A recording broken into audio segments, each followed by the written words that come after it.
vụ này ra kìa อืม chợ nó là mấy nó gì เจาะ เอาเจ้าให้เพิ่นกินหมดบ่แซ่บบ่ลูก เอาเองนะบาดนี้เป็นอะไร đấy ให้เฮียแล้วนะ đấy thôi อยากลิ้นนี่โมเมนต์อยากกินนี่เนาะ nhưng bây giờ ยันอิ่มนี่แหละนี่อึ๊บไอ้ได้ช้อย มีแต่ ใครอยู่ดอกฉัน nhưng để ơiพ่อน้ำพอใจดีทั้งประตูนเพิ่น โดย เขากิน เบิดแล้วบ่ โดย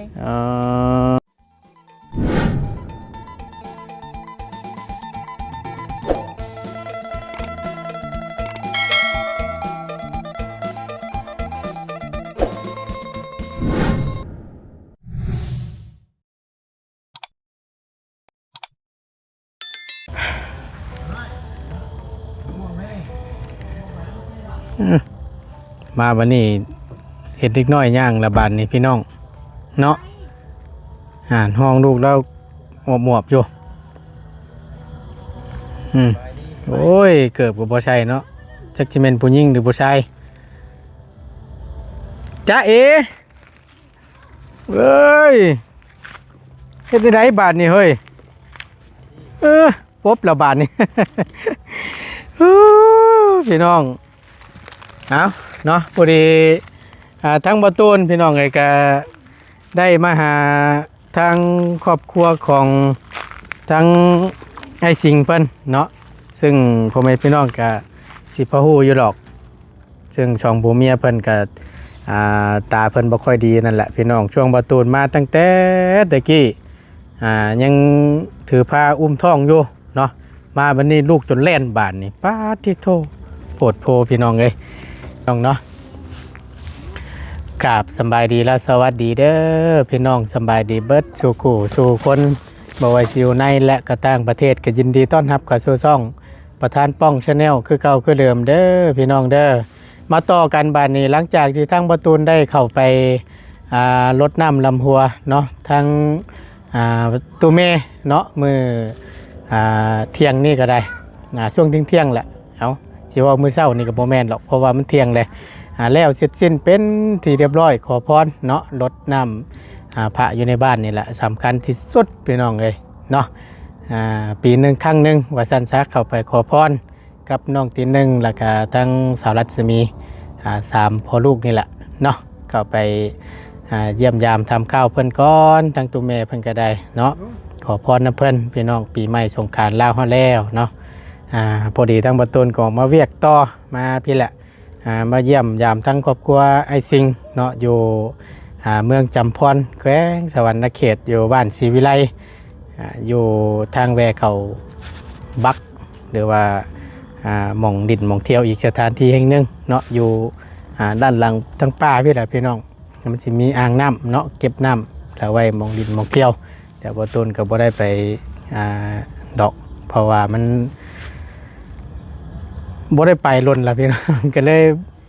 บ่ค่อยได้ไปเลยเนาะหลังจากที่นั่นก็เดี่ยวเลยแต่ช่วงวัยรุ่นไปรู้อยู่เนาะหม่องดินหม่องเที่ยวอีกสถานที่แห่งหนึ่งพี่น้องช่วงเทศกาลแบบนี้ละเนาะบ่ว่าอะไรใหญ่ห้างเดี๋ยวเข้าไปเยี่ยมยามทักทายเพิ่นก่อนทางไอสิงเนาะอยู่3คนละบานนี่ชุดนั้นบ่ตูนมาก็เห็นแต่อุ้มท้องอยู่เนาะไปพี่น้องไปเบิ่งไปชมน้ำกันโอ้กอกเราออกแข้งอยู่บ่นี่ครับผู้ใส่ดีนี่เนาะหวยยุ่มเต็มๆนี่ตาคดมันเพิ่นนี่จะว่าคักประจักกันนี่เนาะเอ้ยสบายดีเด้อสบายดีป้ามาวันนี้จนใหญ่เนาะ โดยใหญ่แล้วเป็นปากเป็นเลย บ่ เป็นปาก ได้จักปีแล้วนะ ปีปลายละปี5 เดือน 6 เดือนละ ปี5-6 เดือนแหละ แม่น ตอนประตูนเข้ามายังถือผ้าอุ้มท้องอยู่ แม่นยังถือผ้าอุ้มท้องอยู่ โดยเด็กเข้ามาวันนี้ใหญ่เลยที ผู้ชายหรือผู้หญิง ยิง ยิง โอ้กำไรเท่านั้นแล้วฉัน โดย เนาะ เพิ่นชื่อจังใด น้องดาวเรือง น้องลาวเดือง โดย ว่าชื่อม่วนเนาะ โดย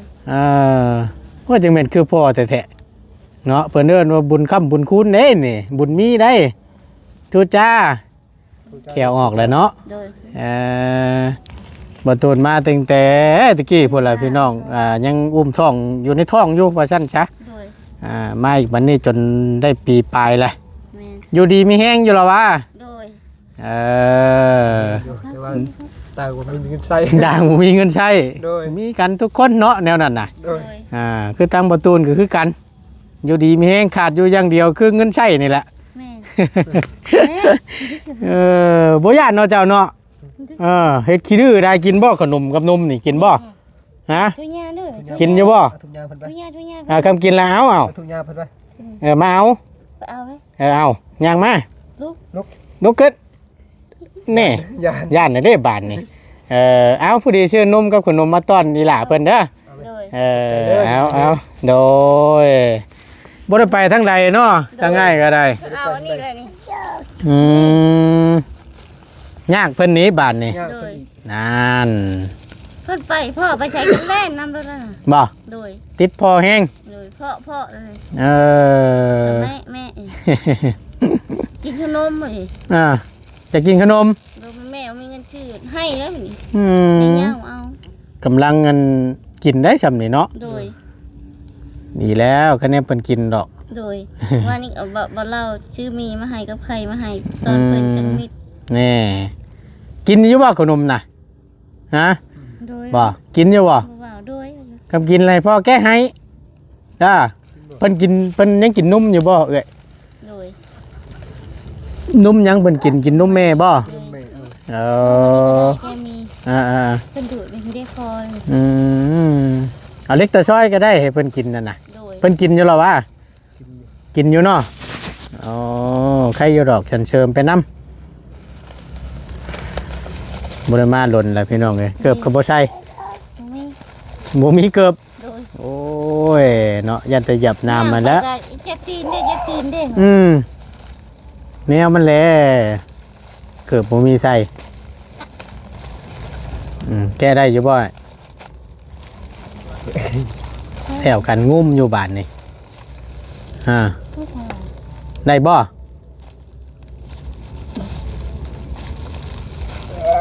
คือลูกตัวมือฮับเลย ตบมือแปะๆอยู่ทางอีหล่าเพิ่นโอ้ยเนาะ ลูกนี่ยากเลย เจาะให้มันนะไม่ฮับ เจาะ เอาเจ้าไอ้เพิ่นกินข้าวกับหยังมื้อนี่ ลูก โอ้ มี ยเนี่ยลูกมีมาล่าซื้อมาให้ว่านี่ ลูกมี โดย กินข้าวกับมีโอ้ยครัวใส่ไวๆเนาะ โดย ยากบ่ล่ะจะกินบ่อุ๊บ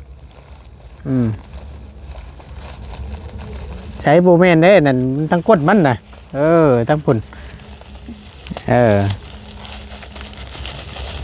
จอได้บ่เอาดูด ลูก เอาดูดกินโลดลูกบ่แซ่บบ่ลูก เอาเองนะบาทนี่เป็นอะไร ยาย ให้เฮียแล้วนะ เฮ้ยทู่ อยากลิ้นนี่โมเมนต์อยากกินนี่เนาะ ยังไม่อยาก ยันอิ่มนี่แหล้วนี่อึ๊บ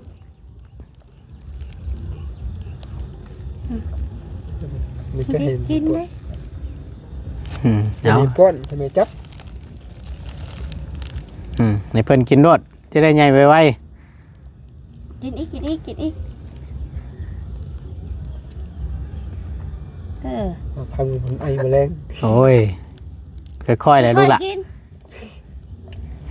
โอ้ย ใช่มัก เป่าขมอมเพิ่นแน่ เปล่า โอ้ยจะมากักแค้น เครื่อง โอ้ยเนาะค่อยๆรูดแล้วเฮ้ยพอแล้วพอแล้ว อยากหยังอยากจับเองแน่เนาะ อย่าไปเชื่อค เอาจับแล้วรูดเอาบัดเหนียว ำ เอาหลอดใส่ปาก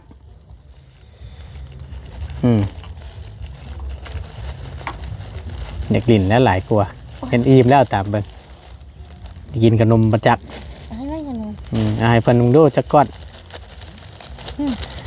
ซื้อมาต้อนทางบ่ต้นก็ได้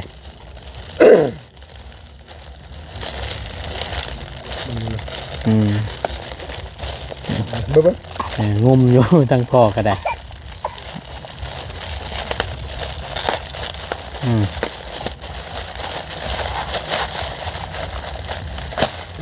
เดี๋ยวมัน ว้าใช้เบิดแหละโอ้ยจ้อยลูกแม่กินจนเบิดบาทนี่ คักหน้านี่ กินดูกินเด็กลิ้นนี่ มีจักลิ้น อืม เพื่อน กินโดดเดินโดดบ่เป็นหยังกินโดด ในลูกนมนี่ แค่ไอ้เพิ่นมึงโด นมเอากันนี่ ฮ้อนแท้ๆเนาะมื้อนี้ โคตร อากาศอบอ้าวแฮงพี่น้องโอ้ยสุดๆล่ะมื้อวานนี่ยังพอไข้แน่เนาะ เลย พอไข้แน่เมื่อวานนี่ยังพอพอไปพอมา ให้มันลิ้น เพราะว่ามันครึมๆเมื่อวานนี่ก็ได้ คือไฟตกเนี่ย แน่น คนไม่กินแล้วก็กิน อย่ากินหลายได้เด้อเป็นหวัดเป็นไอได้เด้อพ่อเอาไว้เชื่องไว้ เอาขึ้นไว้ไปจังหน่อยกินมิตรอยากดินอยู่ดอกชวนหลายเล็กน้อยนั่นน่ะ แน่มเลย ตามนะเฮ้ย ขึ้นมาได้ ปึ๊บ ดอก โอ้ยหัวน่ะหัวเจ้าสิตำหั่น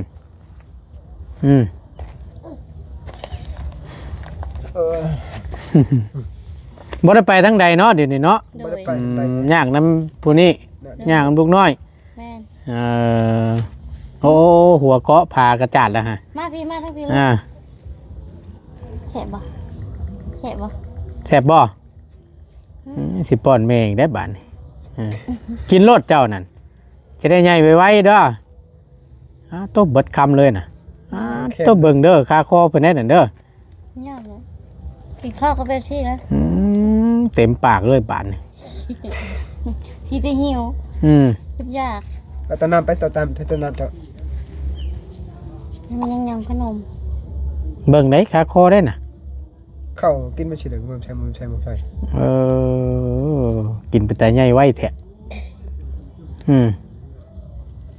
มาแต่คนฮะ ทั้งนี่แหละเบาไล่น้ำแน่เบาลาวสตูดิโอเบาหน่อยเชียงรายเพิ่นเนาะเอาเบิ่งเด้อคาคอเด้อแค่นขนมนั่นพอแห้งนั่นน่ะแขวพนอกได้เนาะ ออกแล้ว ได้จักเล่มนั่นน่ะ พี่ที่6นั่นแหละ6หรือ5นี่แหละบ่ค่าดอกมันมีเคี้ยวย่ำเลย ยันหวา คือเอาแต่น้ำไปใช้น้ำดูดิใช้น้ำดูไปเอาไป น้ำเจ้าอยู่ไส เอาไป อยู่ไสน้ำไปเอาน้ำมากินเด้ออยู่ไสลูกหล่ะไปเอาไปโอ้ยพี่ช้างอันนั้นคือปล่อยเกลือกกินดินกักแท้ เอามาไม่เช็ดพ่อเช็ดได้ไหม ดึกมันดึกทิมกินอิ่มเดี๋ยวก็ดึกทิม มา โอ เช็ดให้มันนี่ ้ยเบิ่งเนี่ยเด้อไปล้างให้ทำความสะอาดให้จับเจือแน่ ให้ไปล้างก่อน เป็นติดพยาธินะพ่อแห้งเดี๋ยวไปล้างก้อนนั่นน่ะน้ำเลยเด้อ บ่ได้มาดนนะพี่น้องเนาะก็เงียบเงาแน่เนาะห้องน้ำก็เรียบร้อยเนาะใช้การใช้งาน ง่ายพอได้ใช้อยู่ ฮะ พอได้ใช้ พอได้ใช้อยู่เนาะ ใช้ได้อยู่ นึกว่ายังบ่ทันได้ใช้นะปัดโทเฮ็ดแล้วปานนี้เลยสิอดได้อยู่บ่หั่นน่ะ เลยได้ปกติช่างน้ำช่างก็แห้งอยู่ น้ำในเนาะ เลย โอเคแล้วสันพอดีแหละปืนไผ่เนี่ยก็ยังบ่ได้มีบ่ มีแล้ว มีแล้วเนาะ เลย พอได้ไต่ได้ใส่ได้ช้อย เลย ใครอยู่ดอกสัน ยังเตะอวยพรนำโปรดใจดีทั้งประตูนเพิ่น โดย เข้ากิน เบิดแล้วบ่ โดย เออ ยัง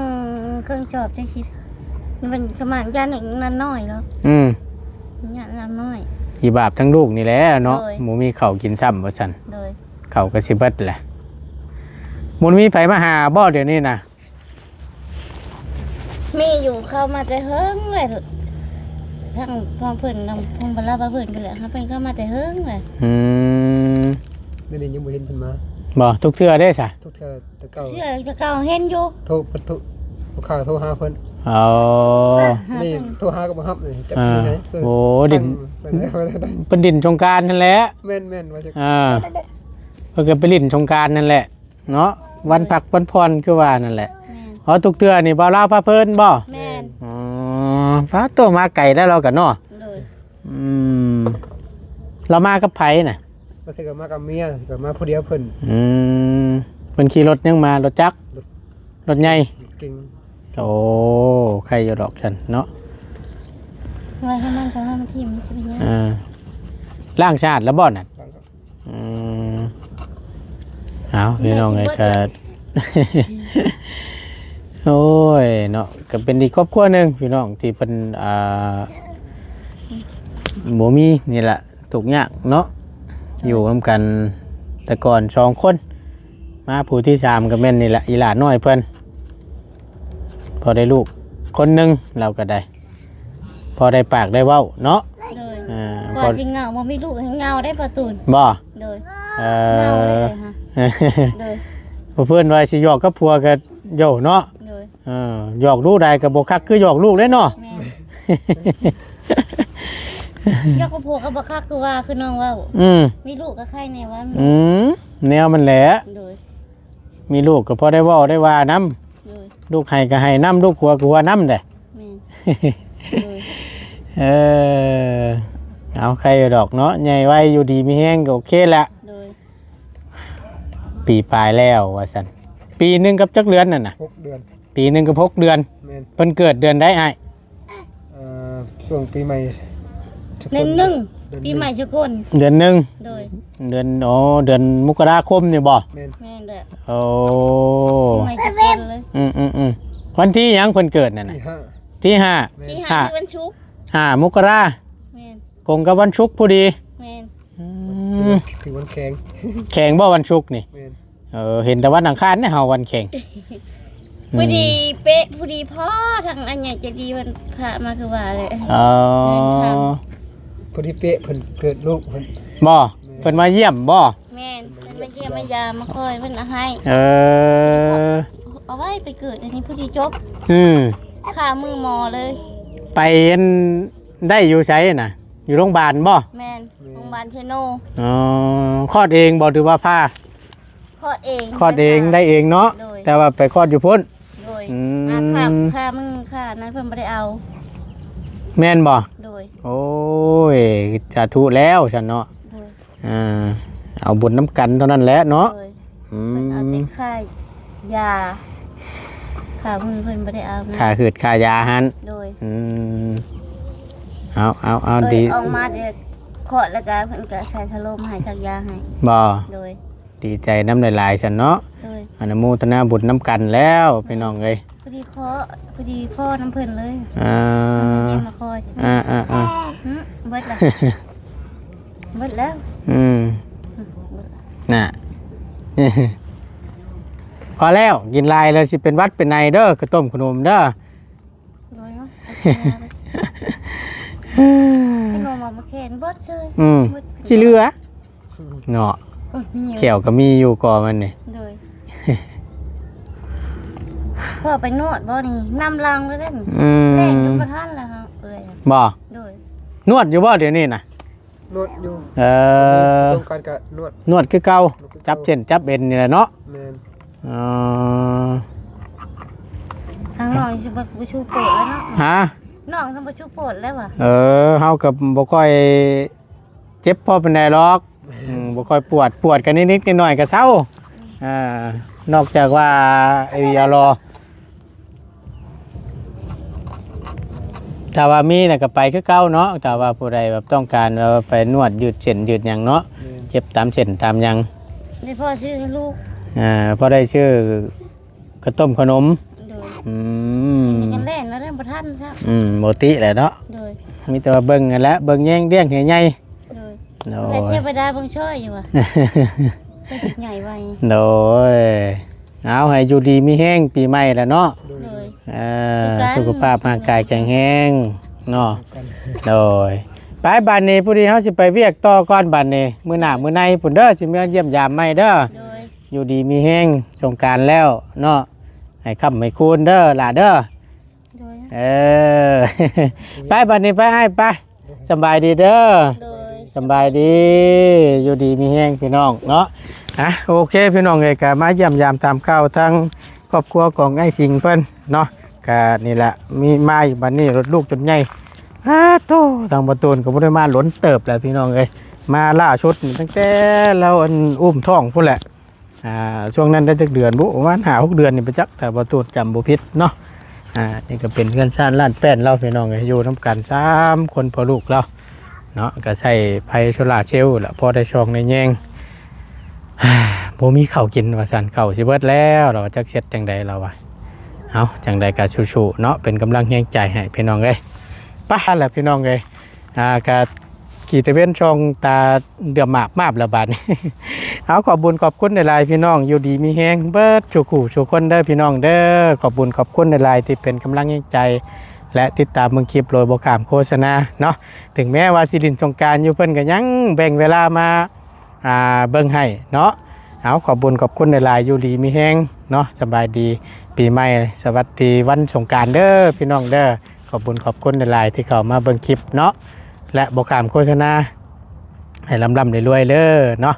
เอาขอบคุญขอบคุณในหลายสบายดีเด้อพี่น้องไป